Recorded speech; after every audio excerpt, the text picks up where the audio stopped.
আসসালামু আলাইকুম। এখন শুনবেন সংবাদ শিরোনাম। প্রধানমন্ত্রীর সাথে তিন বাহিনীর প্রধানের সাক্ষাৎ। ঈদের আগেই শুরু হচ্ছে ফ্যামিলি কার্ডের পাইলট প্রকল্প। শনিবারও অফিস করবেন তারেক রহমান। তারেক রহমানকে মার্কিন প্রেসিডেন্ট ও ব্রিটিশ প্রধানমন্ত্রীর শুভেচ্ছা। দেশের স্বার্থ বজায় রেখেই করা হবে পররাষ্ট্রনীতি, বললেন প্রতিমন্ত্রী শামা ওবায়েদ। রাজনৈতিক সংকীর্ণতা থেকে বেরিয়ে আসার আহ্বান বিরোধী দলীয় নেতা ডক্টর শফিকুরের। আওয়ামী লীগ পুনর্বাসনের চেষ্টা প্রতিহতের ঘোষণা নাহিদ ইসলামের।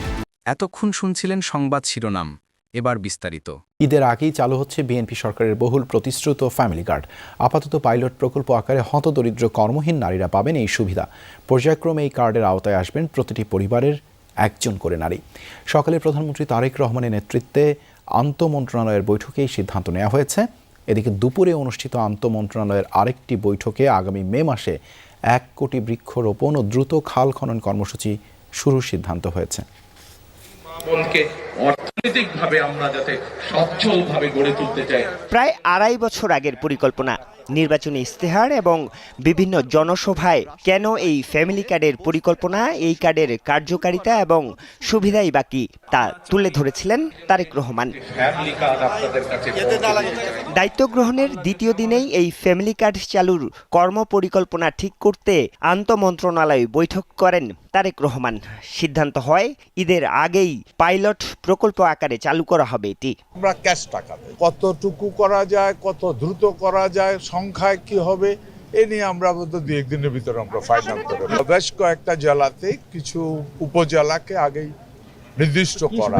অগ্রাধিকারের দিক থেকে আমরা এই মুহূর্তে যারা হতদরিদ্র, যারা আপনার প্রতিবন্ধী, বিধবা, এই ধরনের পশ্চাৎপদ যারা, আমরা তাদেরকে গুরুত্ব দিয়ে এগোবো, বাট পর্যায়ক্রমে সবাই আসবেন। ফ্যামিলি কার্ড বিতরণে থাকবে না রাজনৈতিক বিবেচনা।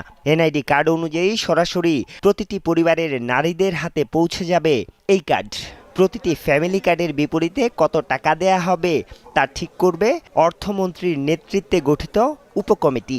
ইন কাইন্ডস না দিয়ে আমরা টাকা সরাসরি যে ফ্যামিলি প্রধান, যে মা, সেই মায়ের কাছে যাতে পৌঁছে যায়, সেই জন্য সরাসরি এটার মধ্যে কোনো মধ্যস্বত্বভোগী থাকবে না, কোনো ধরনের রেফারাল কেউ থাকবে না, সরাসরি তাদের হাতে পৌঁছে দেওয়ার জন্য সবচেয়ে লেটেস্ট আপনার আইটি ভিত্তিকর্তা আমরা যে মাধ্যম সেটা ব্যবহার করব। ফ্যামিলি কার্ডের পাশাপাশি 5 বছরে 25 কোটি বৃক্ষরোপণ এবং জাতীয়ভাবে নদী, খাল, জলাধার খনন পুনর্খননের কর্মসূচি ঘোষণা করেছিলেন তারেক রহমান।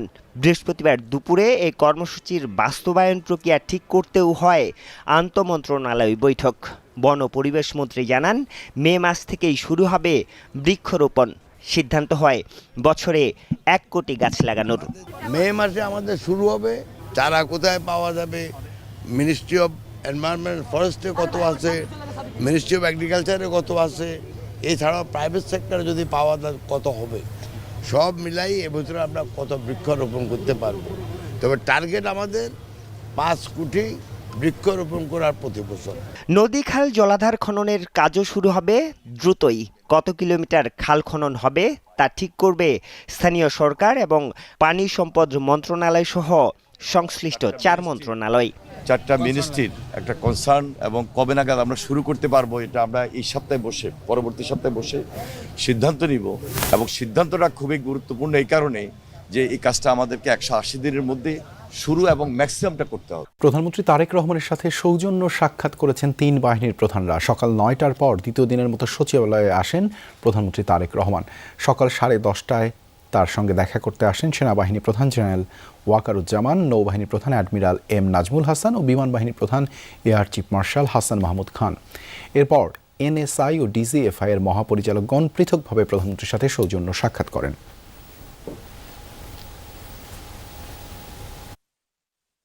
বাংলাদেশে নবনিযুক্ত প্রধানমন্ত্রী তারেক রহমানকে অভিনন্দন জানিয়েছেন মার্কিন প্রেসিডেন্ট ডোনাল্ড ট্রাম্প। বুধবার পাঠানো শুভেচ্ছা বার্তা সম্বলিত এক চিঠিতে তিনি তারেক রহমানের ঐতিহাসিক বিজয়ের জন্য অভিনন্দন জানান এবং তার সফলতা কামনা করেন। চিঠিতে আমেরিকান জনগণের পক্ষ থেকেও শুভেচ্ছা জানানো হয়। বার্তায় উল্লেখ করা হয়, যুক্তরাষ্ট্র ও বাংলাদেশের অংশীদারিত্ব, পারস্পরিক সম্মান এবং একটি মুক্ত ও উন্মুক্ত ইন্দো প্যাসিফিক অঞ্চলে শক্তিশালী ও সার্বভৌম রাষ্ট্রগুলোর সমৃদ্ধি নিশ্চিত করার যৌথ স্বার্থের ভিত্তিতে গড়ে উঠেছে। নবনির্বাচিত প্রধানমন্ত্রীর নেতৃত্বে 2 দেশের বাণিজ্যিক সম্পর্ক আরও এগিয়ে যাবে বলেও আশা প্রকাশ করা হয়।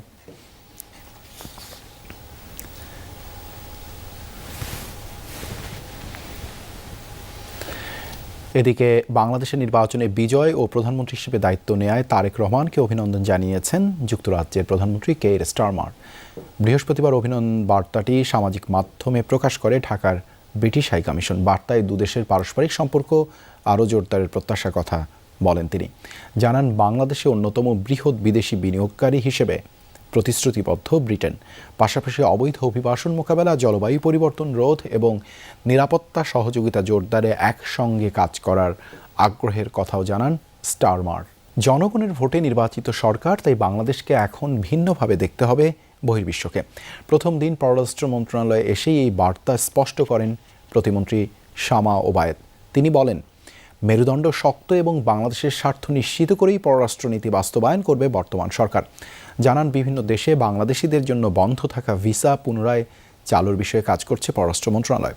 শামা ওবায়েদ জানান, ভারত সহ অনেক দেশের সাথেই সম্পর্কে চ্যালেঞ্জ থাকলেও তা কাটিয়ে উঠবে বাংলাদেশ। প্রধানমন্ত্রী তারেক রহমানের মন্ত্রিসভার সবচেয়ে বড় চমক পররাষ্ট্রমন্ত্রী ডক্টর খলিলুর রহমান। শপথের পর বৃহস্পতিবার সকালে প্রথম মন্ত্রণালয়ে আসলেন সাবেক এই কূটনীতিক। অন্তর্বর্তী সরকারের জাতীয় নিরাপত্তা উপদেষ্টা থেকে সরাসরি নির্বাচিত সরকারের পররাষ্ট্রমন্ত্রী হয়েছেন তিনি। সকালে তাকে স্বাগত জানান পররাষ্ট্র সচিব সহ সিনিয়র কর্মকর্তারা। এর পরপরই মন্ত্রণালয়ে আসেন দেশের প্রথম নারী পররাষ্ট্র প্রতিমন্ত্রী শামা ওবায়েদ। তাঁকেও আনুষ্ঠানিক অভ্যর্থনা জানায় মন্ত্রণালয়। প্রথম দিনেই মন্ত্রণালয়ের সিনিয়র কর্মকর্তাদের সাথে আনুষ্ঠানিক বৈঠক সেরেছেন মন্ত্রী প্রতিমন্ত্রী। বোঝার চেষ্টা করেছেন মন্ত্রণালয়ের কার্যক্রম, দিয়েছেন প্রয়োজনীয় নির্দেশনা। প্রতিমন্ত্রী জানান, বদলে যাওয়া বাংলাদেশকে আগের মতো করে দেখার সুযোগ নেই আর। সকল রাষ্ট্রের সাথে যোগাযোগ রাখবে, কথা বলবে, বন্ধুত্ব রাখবে।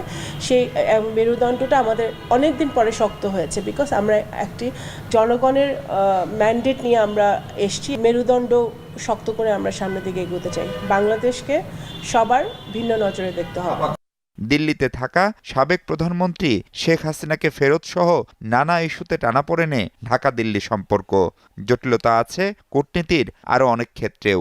সেসব কাটিয়ে ওঠার চেষ্টার কথা জানান প্রতিমন্ত্রী।